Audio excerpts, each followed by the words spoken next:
नमस्कार जय Jagannath welcome to my mini blog. यहाँ हूँ मो सांग घर को आसबार पार्ट 2। आम खाई शोला तापर दिन मॉर्निंग तो पूजा मोप ये बनई मैगी सहित ब्रेड। आम दीज बहुत सारा कौन गपुलु मो मन ना गपी गपी मैगी एंजॉय कलु।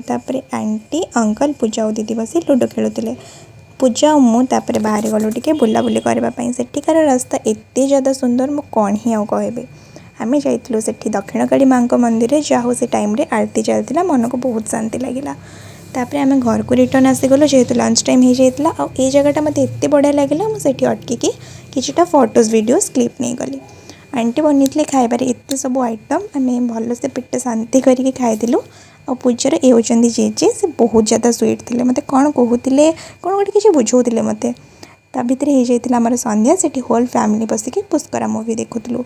तापर रात आम सब जिनस खाई शोई पड़ू। तापन जेहेतु आम दीज को पूजा को मत आसबार आम घर कटक रिटर्न अंकल आमको बस स्टॉप छाड़देले।